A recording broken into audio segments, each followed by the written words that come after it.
Next जो question है हमारा, it is again from 2023 question paper and you have to find out the incorrect option from this.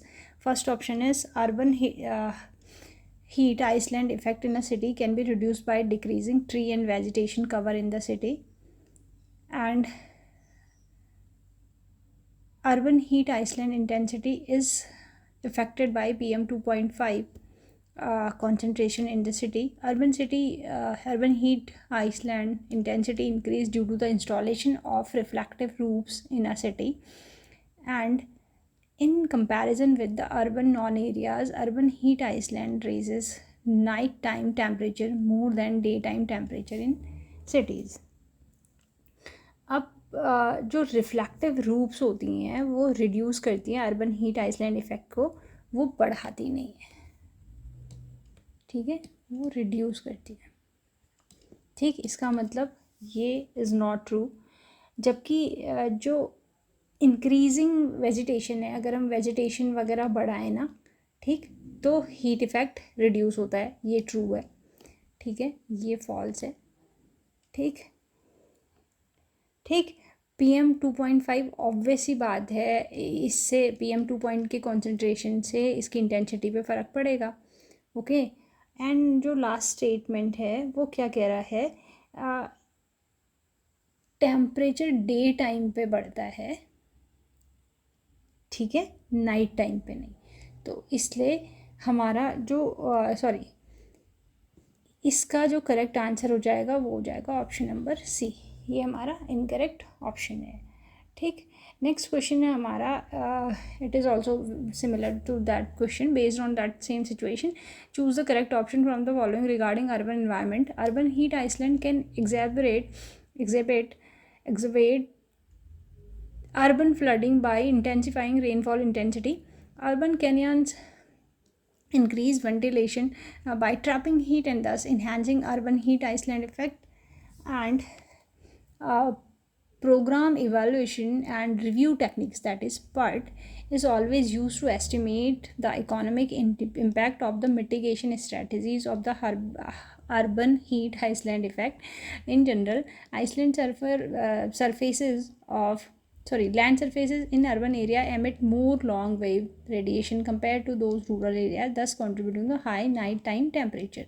Okay, ये पहले वाले question पे ही बेस्ड है। ठीक, अब ये क्या हो रहा है जो पहला स्टेटमेंट है ये क्या कह रहा है, अर्बन फ्लडिंग, ऑब्वियस सी बात है,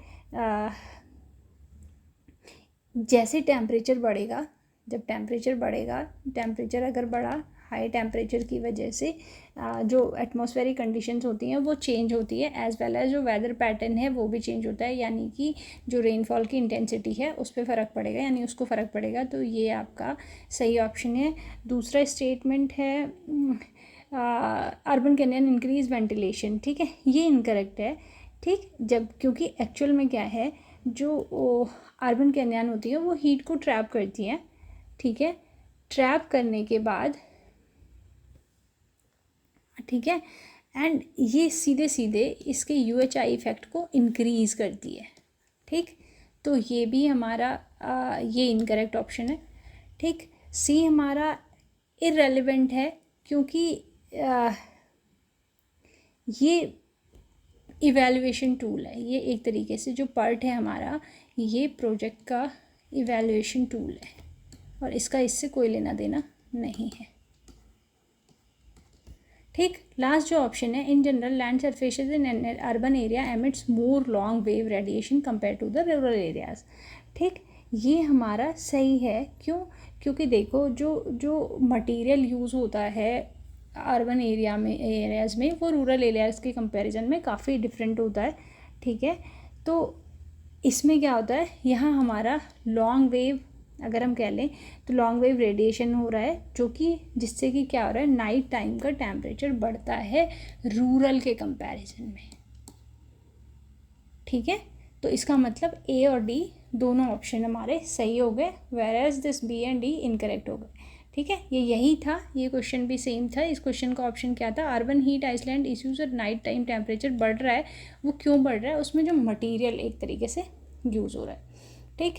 नेक्स्ट जो हमारा क्वेश्चन है, which of the following is और are both green house gases ozone and ozone depleting substance, मतलब इनमें से ऐसा कौन है जो ओजोन भी लेयर को इफेक्ट कर रहा है as well as green house gases में भी कॉज कर रहा है।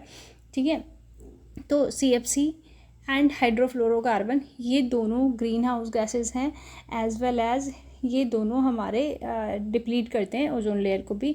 When it comes to the nitrous oxide, ये भी हमारी ग्रीन हाउस गैस है और ये भी ओजोन लेयर को इफेक्ट करती है। When it comes to the carbon dioxide, ये इन तीनों कैटेगरी में नहीं आ रहा, तो इसलिए हमारा ये सीधे सीधे हमारे जो इनकरेक्ट ऑप्शन हो गए वो कौन कौन से हैं, CFC 11, HCFC 22 एंड N2। ठीक है, तो हमारा A, C, D will be the correct